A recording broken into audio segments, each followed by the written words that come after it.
स्वागत है आपका साइंसेज में। मैं हूं चंदन सर। आज हम पढ़ने वाले हैं कक्षा 9 विज्ञान का सबसे महत्वपूर्ण टॉपिक गति के तीनों समीकरण। यह वही टॉपिक है जिससे हर साल आपके एग्जाम में प्रश्न पूछ लिए जाते हैं। जरा सोचिए, एक बाइक सिग्नल पर खड़ी है, जैसे ही ग्रीन लाइट होती है बाइक चलना शुरू करती है।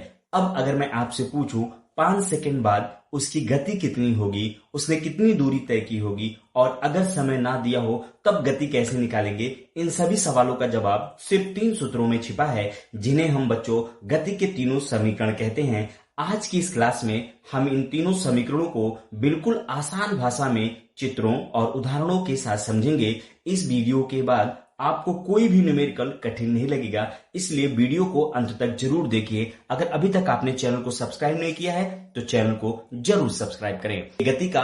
गति का चैप्टर है उसका ये पार्ट 4 है। इसमें हम गति के तीनों समीकरणों को कवर करेंगे। तो यहाँ पे समझिए, अगर इंट्रोडक्शन यानी परिचय की बात करें तो ध्यान से समझिएगा। जब कोई वस्तु सीधी रेखा में समान त्वरण से गति करती है तो उसकी गति से संबंधित 3 महत्वपूर्ण समीकरण होते हैं, जिन्हें गति के तीनों समीकरण कहते हैं। याद रखेंगे, जब कोई वस्तु सीधी रेखा में समान त्वरण से, यानी त्वरण ना उसका घट रहा है ना बढ़ रहा है, बल्कि यूनिफॉर्म एक्सीलरेशन से गति करती है, तो उसकी गति से संबंधित 3 महत्वपूर्ण समीकरण होते हैं, जिन्हें गति के तीनों समीकरण कहते हैं। क्लियर है बच्चों? तो देर न करते हुए आइए स्टार्ट करते हैं गति के तीनों समीकरण। यहाँ पर आपको स्क्रीन पर दिख रहा होगा पहला प्रथम समीकरण और द्वितीय समीकरण। एक एक करके हम बच्चों समझते हैं। यहाँ पर तो देखिए, प्रथम समीकरण जो होता है वो होता है v बराबर u प्लस at होता है। ठीक है, यानी v बराबर u प्लस at ये गति का प्रथम समीकरण होता है। अब आपको समझना है कि बच्चों ये समीकरण आपको याद करना है। क्लियर है? ये जैसे है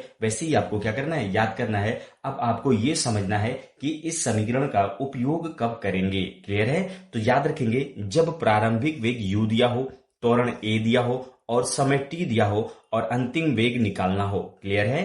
प्रारंभिक वेग u, त्वरण a, समय t दिया हो और अंतिम वेग v निकालना हो, तब आप इस समीकरण का उपयोग कर सकते हैं। क्लियर है? चित्र द्वारा समझिए, यहाँ पर ये जो कार है ये इसका प्रथम यानी कह सकते हो आप प्रारंभिक वेग है, जो कि u से रिप्रेजेंट किया जा रहा है। जब ये प्रारंभिक वेग में था, a एक्सीलरेशन मिला तो ये अंतिम वेग v पर पहुंच गया, यानी u से v तक ए एक्सीलरेशन से चलने में जो समय लगा बच्चों वो क्या लगा, टी लगा। अब आपसे v पूछ रहे हैं। क्लियर है? क्या कर रहे हैं, v पूछ रहे हैं। तो यहाँ पर एक न्यूमेरिकल है, उसको हम सॉल्व करते हैं। यहाँ पर समझिए, एक कार 10 मीटर पर सेकंड की और 2 मीटर पर सेकंड स्क्वायर के त्वरण से 5 सेकंड तक चलती है, उसका अंतिम वेग ज्ञात करिए। क्लियर है? कोई कार है, उसका जो प्रारंभिक वेग है वो 10 मीटर पर सेकंड है और उसमें जो त्वरण है वो कितना है, 2 मीटर पर सेकंड स्क्वायर का है, और ये समय कितना लेती है, 5 सेकंड लेती है। उसका अंतिम वेग ज्ञात करना है। क्लियर है? यानी आपको क्वेश्चन में u दिया है, t दिया है, a दिया है और आपसे v पूछ रहे हैं। u का मान बच्चों कितना है, 10 मीटर पर सेकंड है, और t कितना दिया है बच्चों, आपको 5 सेकंड दे रखा है। कितना सेकंड, 5 सेकंड दे रखा है। और जो एक्सीलरेशन है यानी जो त्वरण है वो कितना है, वो है 2 मीटर पर सेकंड। क्योंकि आपको पता है त्वरण को हम इंग्लिश में एक्सीलरेशन कहते हैं और इसकी स्पेलिंग ए से शुरू होती है, इसलिए त्वरण को हम ए से रिप्रेजेंट करते हैं। क्लियर है? तो डी क्या होगा, ए बराबर 2 मीटर पर सेकंड स्क्वायर। आपसे अंतिम वेग यानी v पूछ रहे हैं। क्लियर है? तो यहाँ पर वही चीज है, u 10 मीटर पर सेकंड, ये 2 मीटर पर सेकंड स्क्वायर, t जो है 5 सेकंड है। अब गति का प्रथम नियम आप लगा दीजिए। प्रथम समीकरण जो है वो है b बराबर u प्लस at है। अब आपको u का मान यहाँ पर पुट कर देना है 10।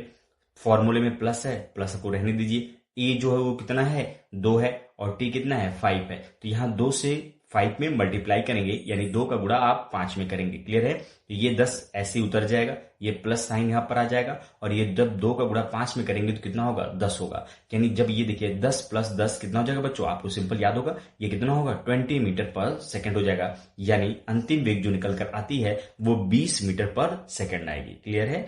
आगे चले, अब द्वितीय समीकरण की बात करते हैं बच्चों। कौन से समीकरण की, द्वितीय समीकरण की बात करते हैं। तो समझिएगा, यहाँ पे जो द्वितीय समीकरण होता है वो s बराबर ut plus half at square होता है। क्या होता है बच्चों, s बराबर ut plus half at square होता है।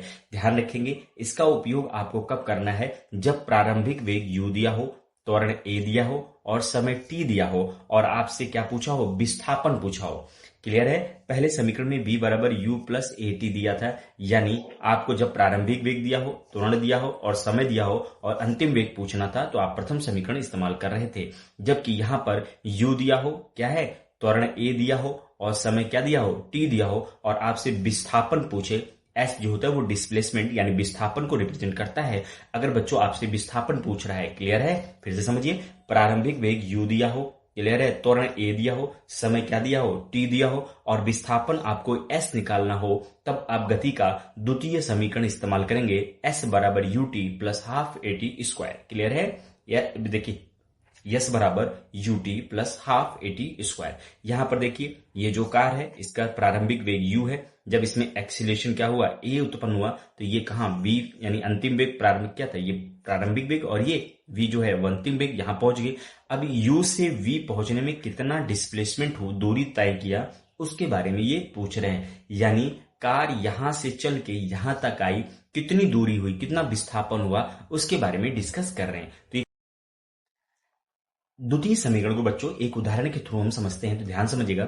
ये जो कार है इसका जो प्रारंभिक वेग है वो 5 मीटर पर सेकंड है और इसमें जो त्वरण उत्पन्न हो रहा है वो 2 मीटर पर सेकंड स्क्वायर का उत्पन्न हो रहा है। ठीक है, कितना हो रहा है, 2 मीटर पर सेकंड स्क्वायर का उत्पन्न हो रहा है। तो ये अंतिम वेग में पहुंच जा रहा है और इसको प्रारंभिक वेग से अंतिम वेग में पहुंचने में जो समय लगता है बच्चों, टी बराबर वो 4 सेकंड लगता है। यानी यू से वी यानी प्रारंभिक वेग से अंतिम वेग तक जाने में ये टोटल कितना विस्थापन होता है, यानी ये कार यहां से यहां तक पहुंचने में कितनी दूरी तय करती है, यानी टोटल डिस्प्लेसमेंट कितना होता है, ये पूछ रहे हैं। तो आपको समझिए यू दिया गया है, ए दिया गया है, टी दिया गया है और आपसे यस पूछ रहे हैं, तो आप द्वितीय समीकरण का इस्तेमाल करेंगे जो कि एस बराबर U T plus half A T square होता है। आइए इसको समझते हैं। एक वस्तु 5 मीटर सेकंड की एक वस्तु 5 मीटर पर सेकंड की प्रारंभिक वेग से चलना शुरू करती है, यानी u का मान 5 मीटर पर सेकंड है। त्वरण जो इसमें दे रखा है वो कितना है, 2 मीटर पर सेकंड स्क्वायर है और जो समय बच्चों वो कितना है, 4 सेकंड है। और आपसे टोटल तय कितना होता है, टोटल ये पूछ रहे हैं द्वारा तय की गई कुछ दूरी या विस्थापन ज्ञात करिए। क्लियर है। तो एक वस्तु 5 मीटर पर सेकंड की प्रारंभिक वेग से चलना शुरू करती है और 2 मीटर पर सेकंड स्क्वायर के त्वरण से 4 सेकंड तक चलती है और उसके द्वारा तय की गई कुल दूरी यानी विस्थापन ज्ञात करना है, यानी आपसे एस पूछ रहे हैं। क्लियर है। तो ये देखिए u बराबर 5 मीटर पर सेकंड स्क्वायर, सॉरी a बराबर 2 मीटर पर सेकंड स्क्वायर, t बराबर 4 सेकंड हो जाएगा। u बराबर 5 मीटर पर सेकंड, a बराबर 2 मीटर पर सेकंड स्क्वायर, t बराबर 4 सेकंड। क्लियर है। अब आपसे विस्थापन पूछ रहे हैं s, यहाँ पे गति का द्वितीय समीकरण यहाँ पर लग चुका है, s बराबर U T plus half A T square. Clear है। अब u कितना है, प्रारंभिक वेग होता है 5 होता है, t कितना दिया है, 4 दिया है। तो ये देखिए इसमें मल्टीप्लाई होगा 5 इंटू 4 का, फॉर्मूले में प्लस साइन है, ये ऐसे ही आ जाएगा। ये देखिए हाफ है, यहाँ पर आ जाएगा। अब ए क्या है, त्वरण है, त्वरण का मान कितना है, 2 है, रख दीजिए, गुणे का साइन लगा दीजिए। अब जो टी है वो समय है, ये समझिए टी का स्क्वायर है, इसलिए यहाँ पे फॉर्मूले में 4 का स्क्वायर हो जाएगा। क्लियर है। ये देखिए 5 का जब गुणा 4 में करेंगे, 5 को 20, प्लस को उतार लीजिए। अब यहाँ पर ध्यान समझिएगा, ध्यान समझिए, 2 का गुणा 1 में करेंगे तो ये देखिए इसको मैं सॉल्व कर दे रहा हूँ, आप समझिए। यहाँ पर 1/2 इंटू 2, ठीक है, 2 का गुणा 1 में करोगे, 2 एक 2, ठीक है, तो ये क्या लिख सकते हो, 2/2, जब काटोगे तो ये कितना आएगा, 1 आ जाएगा। तो यहाँ पे 1 देखिए आ गया है। अब 4 का गुणा करोगे 4 बार तो 4 चौक को 16 हो जाएगा। क्लियर है। कितना होगा, 16 हो जाएगा। तो यहाँ पे देखिए 20 आ गया, 16 का गुणा 1 में करोगे 16 आ जाएगा और 20 16 कितना होता है बच्चों, 36 होता है, यानी कुल विस्थापन कितना हो जाएगा, 36 मीटर हो जाएगा। क्लियर है। एक बार फिर से समझ लीजिए, मैं फिर से आपको ये करके दिखा दे रहा हूँ। एस बराबर फॉर्मूला रखिए, एस बराबर U T plus half A T square होता है। क्लियर है। अब u का मान 5 होता है, t का मान 4 फॉर्मूले में दे रखा है, प्लस का साइन लगाइए, हाफ रहने दीजिए। अब यहाँ पे समझिएगा, गुणे करेंगे 2 और t का मान कितना होता है, 4 का स्क्वायर। अब 5 को 20 प्लस 1/2 इंटू 2, 4 चौक को 16। अब 2 का गुणा 1 में करोगे, 2 एक 2, तो यहाँ पे 20 है और प्लस ये कितना होगा, 1 हो गया, क्योंकि 2 एक 2, और जब 2 का आप भाग 2 में दोगे तो 1 ही आएगा। और ये कितना है, यहाँ समझिए ये कितना हो जाएगा, 2 एक 2, ये जब इसको सॉल्व करोगे तो 1 आ गया और यहाँ पे गुणे का साइन, और ये कितना है 16, तो 20 और 16 कितना हो जाएगा, 36 मीटर आ जाएगा। इन कुल विस्थापन बच्चों कितना होगा, 36 मीटर होगा। ये द्वितीय समीकरण था। अब हम तृतीय समीकरण की तरफ चलते हैं। कौन समीकरण की तरफ? तृतीय समीकरण की तरफ चलते हैं। तो ध्यान समझिएगा, तृतीय समीकरण जो होता है वो v स्क्वायर बराबर यू स्क्वायर प्लस 2as होता है। v स्क्वायर बराबर यू स्क्वायर प्लस 2as होता है, ये आपको ध्यान रखना है। अब इसका उपयोग कब करना है? जब आपको प्रारंभिक वेग u दिया हो, त्वरण ये दिया हो, विस्थापन s दिया हो और समय t ना दिया हो। समय t यानी जिसमें समय ना दिया हो और ज्ञात करना हो क्या? अंतिम वेग। क्लियर है? क्या ज्ञात करना हो? अंतिम वेग। तो आपको इसका इस्तेमाल करना है। क्लियर है? देखिए, u जो है प्रारंभिक वेग है, कार्य एक्सीलरेशन ये है और अंतिम वेग v है। अब आपको विस्थापन ज्ञात करना है, लेकिन यहाँ पे टाइम का जिक्र नहीं है। ध्यान रखेंगे, जब आपको प्रारंभिक वेग u, त्वरण ए, विस्थापन s दिया हो, समय t ना दिया हो और आपसे अंतिम वेग पूछा हो, तब इस फॉर्मूले का इस्तेमाल करेंगे। आइए एक उदाहरण के थ्रू हम समझते हैं।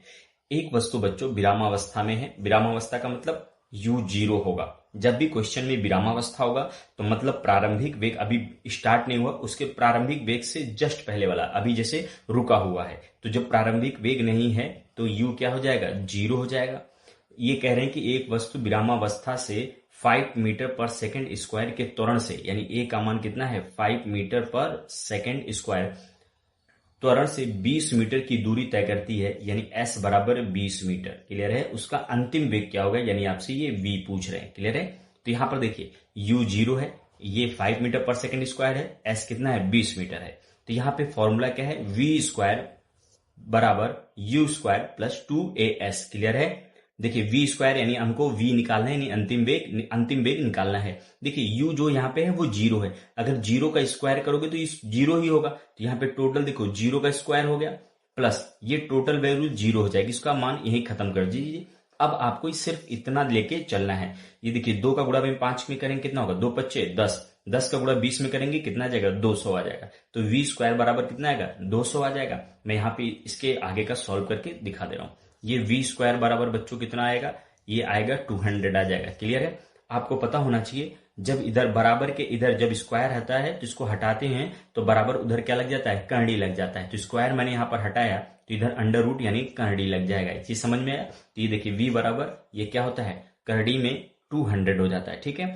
जब इसको आप सॉल्व करेंगे तो ये जो रूट 200 है, यानी कड़ी में जो 200 है, इसको जब आप सॉल्व करते हैं तो ये 10 अंडर रूट 2 भी लिख सकते हैं। याद रखेंगे, ये तरीका होता है। कड़ी में 200 को आप 10 अंडर रूट 2 लिख सकते हैं। क्लियर है? जब इसको आप सॉल्व करेंगे तो ये v बराबर 14.14 मीटर पर सेकंड आएगा। तो आपको मुझे ये मान बताना है, कमेंट बॉक्स में मान बताइएगा कि जो अंडर रूट 2 होता है उसका मान कितना होता है, ये आपको कमेंट बॉक्स में बताना है। क्लियर है? ये बच्चों आपका तृतीय समीकरण था।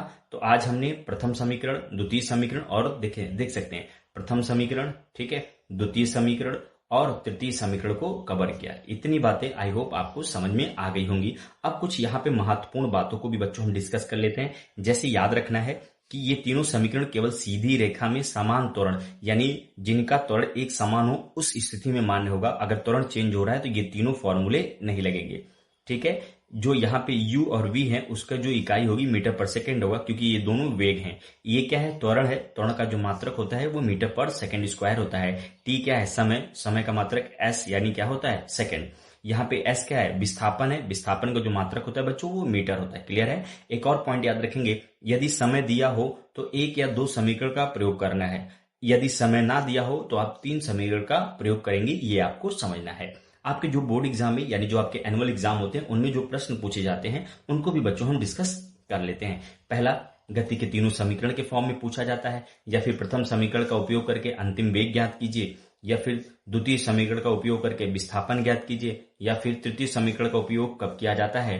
पचवां, तीनों समीकरणों में प्रयुक्त चिन्हों का अर्थ लिखना है, यानी u, v, s, ये सब क्या है, इनके बारे में आपसे पूछा जा रहा है। यहाँ पे मैं आपको 2 न्यूमेरिकल दे रहा हूं, इसको आप जरूर करिएगा।